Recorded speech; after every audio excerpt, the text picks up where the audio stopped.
Rain had fallen for days, soft and steady, like a lullaby whispered by the clouds.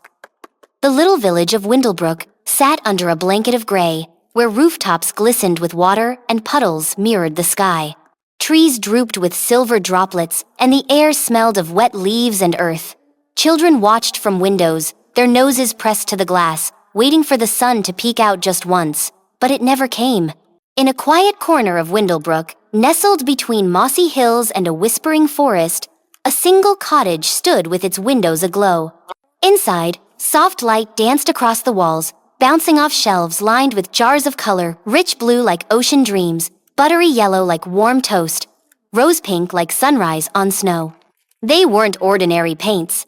They shimmered faintly, like starlight had been stirred into them.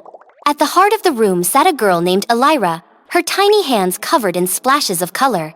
Her fingers moved with gentle care, brushing a canvas that swirled with impossible hues. Her eyes, wide and wonder-filled, followed every stroke, but it wasn't just a picture she painted, it was something more. As her brush swept across the page, a hush fell over the room, and for a moment, the rain outside softened, as if listening. A low hum stirred in the walls, faint and musical, like the wind passing through chimes. The air held its breath. Elira leaned in closer, unaware of the magic beginning to bloom behind her. On the wall, the colors from her canvas slowly rose, curling and drifting into the air like smoke made of light. They twisted together, dancing across the beams, painting whispers of rainbows in the shadows. And outside, though no one yet noticed, a single shaft of sunlight pierced the clouds. Elira lived with her grandmother Marin, who was known in Windlebrook as a weaver of tales and a keeper of old secrets. Marin had once been a painter herself, though her hands now trembled too much to hold a brush. Instead, she taught Elira the ways of color, not just how to mix them, but how to feel them. She often said that some colors carried stories, and some carried silence, but the rarest ones carried songs. While most children played with skipping ropes and wooden toys, Elira spent hours in the sunroom, the brightest part of the cottage, where the rain tapped like fingers on the glass. She mixed her paints from flower petals, crushed gemstones, and dewdrops gathered at dawn. Every jar had its place, every hue a memory. The sky blue was from the day her parents had gone on their final journey. The green came from the moss that grew on their favorite tree. The golden ochre shimmered like Marin's warm laugh when the fire crackled on cold nights. But lately, Elira felt something was missing. She would stare at her paintings, feeling the tug of something just beyond her reach. Her brush slowed, her heart wondered. Though the images were beautiful trees with silver bark, waterfalls that sparkled in the air, they did not sing, not like before. One morning, after another gray and soaking night, Elira woke to a sound she hadn't heard in weeks: birdsong. It was faint, but sweet, threading through the rain like a secret. She tiptoed outside, barefoot on the stone path, and looked up. There, arching across the misty sky, was the faintest shimmer of a rainbow. Not bold, not bright, but there, a whisper of color where none had dared to shine. Her heart skipped. Something inside her fluttered awake. That day, her brush danced like never before. The rainbow stirred a memory. Something Marin once said, that rainbows were stories told by the sky when it couldn't find the words. Elira painted all afternoon, her strokes guided by the song in her chest. But as the final stroke was placed, the light in the room shifted again. From the canvas, a stream of color lifted, slow and glowing, swirling into the air. Elira turned and gasped. Where the painted rainbow had once been, a real one now floated, thin as mist, right there in the air. It arched from the window frame to the ceiling beam, humming ever so softly. She reached out, and though her fingers passed through it, she felt warmth gentle and kind, like someone smiling without saying a word.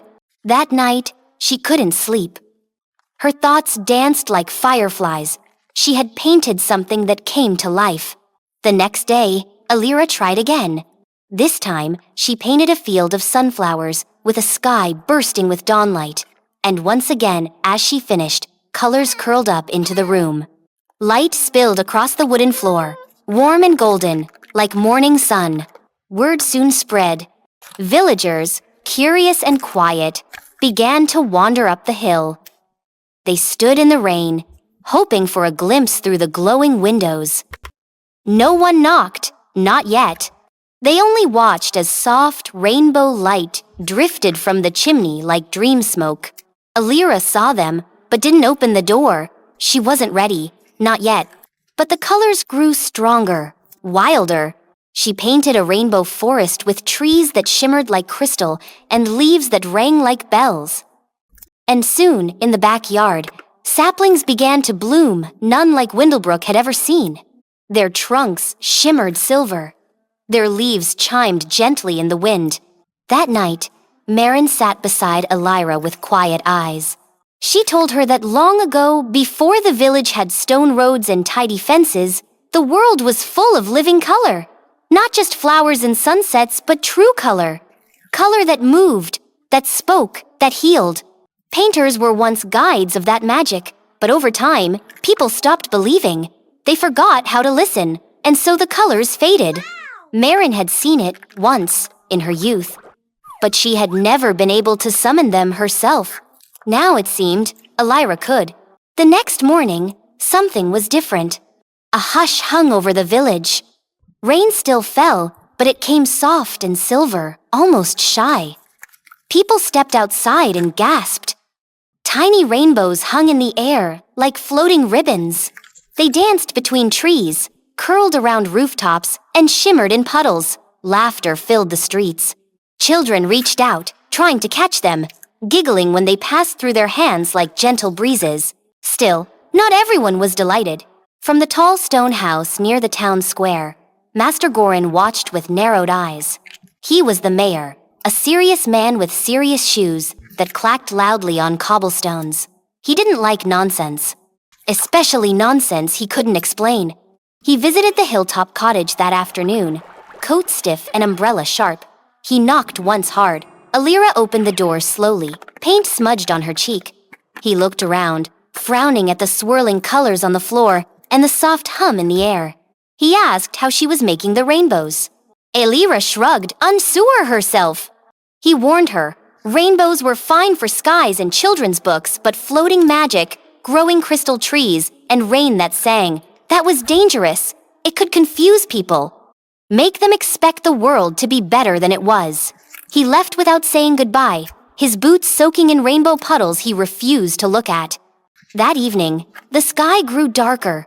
A wind rose over Windlebrook, curling down from the mountain passes. It was cold, strange, and sharp, like something old and forgotten was stirring. The magical trees outside Alira's window shivered. The chiming leaves grew quiet. Even the colors in her jars seemed to dim, just a little. Still, she painted.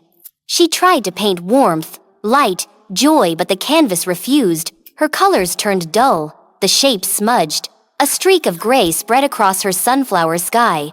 She stared at her hands. They trembled. Marin came to her side and held them gently. She reminded her that true color came not from jars, but from the heart. And hearts could only shine when they were brave enough to feel everything, even fear. That night, Alira had a dream. She stood in a world without color, not black and white, just empty. Sky, trees, even her own hands faded. But in the distance, a faint rainbow glowed. It called to her without sound. She ran toward it, her feet barely touching the ground. But the closer she came, the more it faded. Just before it vanished, she saw something beneath it. A child, crying. The next morning, Alira woke, with her heart thudding. She understood now. The rainbow wasn't meant to be caught. It was meant to lead her somewhere. She gathered her brushes and stepped outside. The wind had calmed, but the clouds hung low and restless. She walked into the village, her boots soft on the wet path. People stared, some smiled, some looked away. Even the children were quiet. She stopped in the square. There, in the center, she painted, not on canvas but on the cobblestones themselves. She painted not with bright joy, but with truth. She painted sorrow and loss and hope. She painted stories of the village, the baker who missed his daughter, the old man who once played fiddle, the little girl who lost her cat. She painted every feeling soft and true. And as she painted, the sky began to glow. Colors rose, slowly and surely, not forced, not loud. They shimmered with warmth. They listened. One by one, villagers stepped closer. And then, above them all, a rainbow formed. Not painted, not imagined. Real, bold, full, unbreakable. And it sang. The rainbow arched high above the village square, stretching from one end of Windlebrook to the other like a bridge between two skies. Its colors shimmered more vividly than any Alira had ever painted, and yet it held the same tenderness, gentle and kind, like the feeling of being held. The villagers stood still beneath it, faces turned upward, as if they could hear its song deep inside their hearts. It was not music exactly, but something softer, like remembering a moment you didn't know you'd forgotten. But as the last colors glowed into place, the sky around them darkened suddenly, as if a heavy curtain had been pulled across the sun. The warmth vanished. A chill swept through the air, and the rainbow flickered like a candle in a strong wind. From the far end of the square came the clacking of boots. Master Gorin stepped forward, flanked by 2 town guards, who looked as uncertain as the wind itself. His face was tight, his voice louder than it needed to be. He declared that the rainbow was unnatural, a trick of the eye, and that magic like this had no place in a sensible village. He pointed at the trees in Alira's garden, their bell leaves trembling in the cold. He called them dangerous. He raised a hand toward Alira's paints and said such things should be locked away before they turned beauty into chaos. The villagers watched in silence. Some looked to the sky, where the rainbow now pulsed with unease. Others lowered their eyes, unsure what to believe. Alira's heart pounded. The colors inside her stirred, wild and nervous. She stepped forward slowly, clutching her brush like a lantern in the dark. Her voice was quiet, but it carried in the stillness. She said she only painted what she felt, what the village had forgotten. She told them the colors were not dangerous. They were memories, wishes.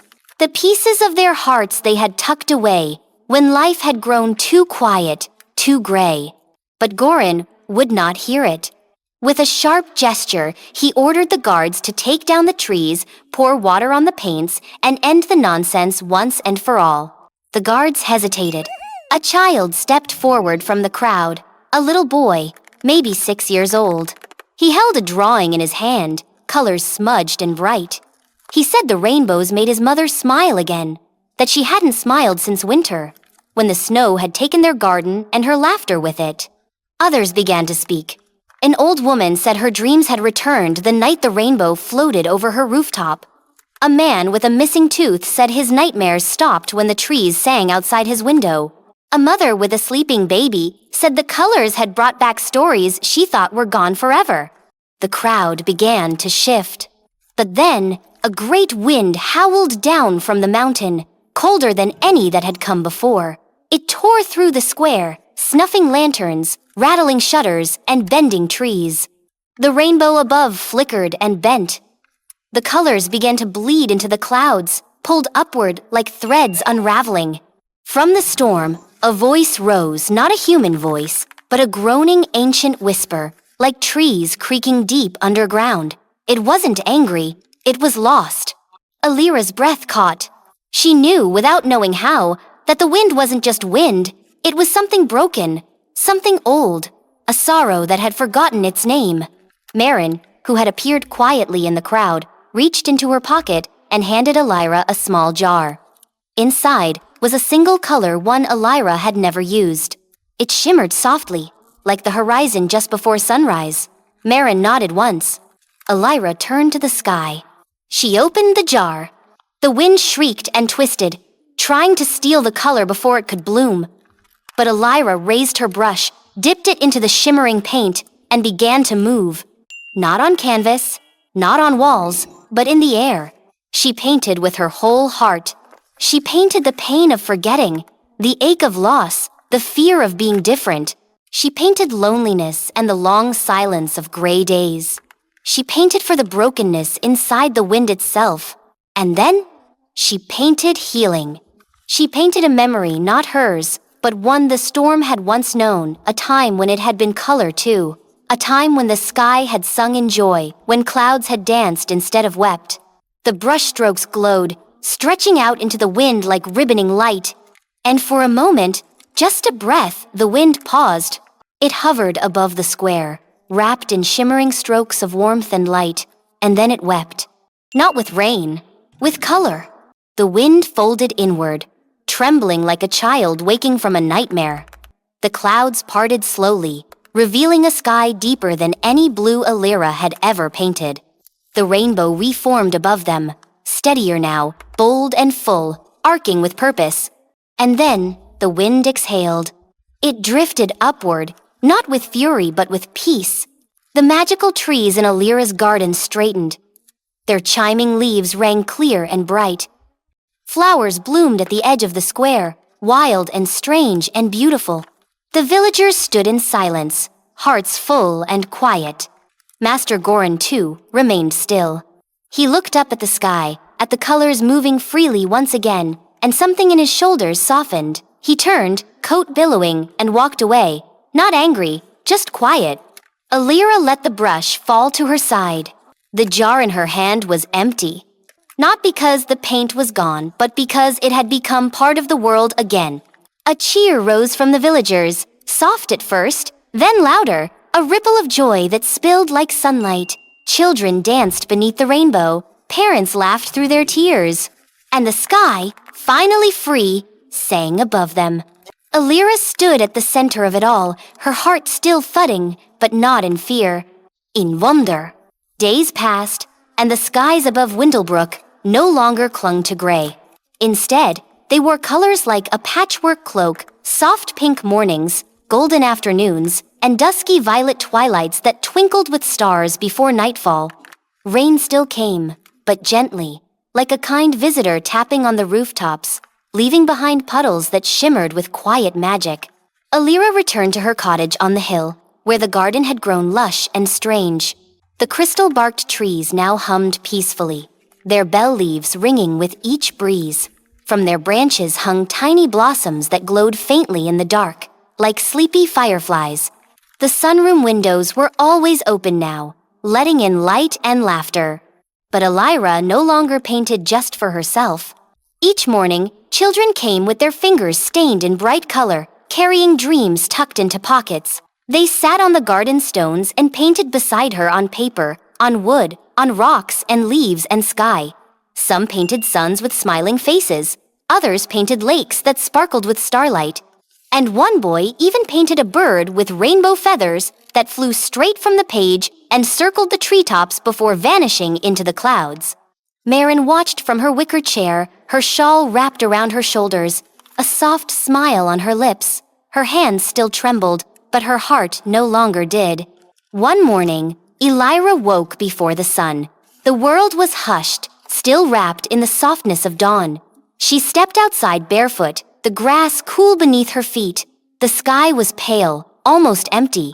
She carried no brush, no jar, no canvas, only her hands and her heart. She walked into the forest beyond her garden, following a path lined with mushrooms that glowed like tiny lanterns. The trees whispered overhead, their branches brushing together like old friends sharing secrets. Elira moved gently, listening, feeling. At the forest's edge, she reached a meadow she had never seen before. It was filled with tall grasses that swayed without wind, and flowers that blinked slowly open as the sun began to rise. In the center stood a large flat stone, smooth and round, like a table made by the earth itself. Alira stepped onto it. She closed her eyes, and then without paint, without tools, she raised her hands and moved them through the air, as if brushing invisible threads. Color began to rise from the ground around her, not just from flowers or dew, but from memory itself.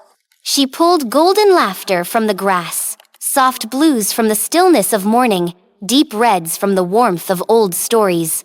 With each movement, colors shaped themselves into a rainbow, not one that arched in the sky, but one that filled the space around her, like a shelter, a cloak, a promise. It wrapped around the meadow, swirling gently. And in that moment, Elira understood she was not the creator of rainbows. She was their listener, their guide, their friend, The colors had always lived in the world in raindrops, in sorrow, in lullabies and joy. They only needed someone brave enough to remember them, to paint them into the open once more. She returned to Windlebrook with the sunrise behind her, and the rainbow still lingering in her eyes. That day, she painted not with brush or jar, but with gestures, movement, and feeling. The children followed, mimicking her steps, turning and twirling, laughing as the air shimmered around them. The village changed. Not all at once, not in loud ways, but gardens grew brighter. Windows sparkled with paper wings and stars. The schoolyard echoed with stories, not shouts. Even Master Gorin, now walking slower and smiling more, hung a rainbow stone above his door. People began to share what they once kept hidden: fears, hopes, dreams, tears. And in return, they found colors blooming beneath their feet. The rainbow trees spread across the hillside, ringing softly with every breeze. Birds built nests in their branches. Bees danced in their blossoms. And on the first day of every month, all of Windlebrook gathered beneath them, not to talk of rules or weather, but to listen. To color. To memory. To the magic of things once forgotten, now remembered. And in the heart of it all was Elira, the girl who painted rainbows, not to change the world, but to remind it of what it already was. Kind, brave, and full of light. From then on, whenever the sky grew heavy and the rain fell for days, children would lift their eyes, knowing that just behind the clouds, a song was waiting to be painted into the sky. And somewhere, in a quiet sunroom filled with shimmering jars and the scent of moss and magic, a girl with paint-streaked hands would be ready, her heart open and her brush in hand, just waiting to listen.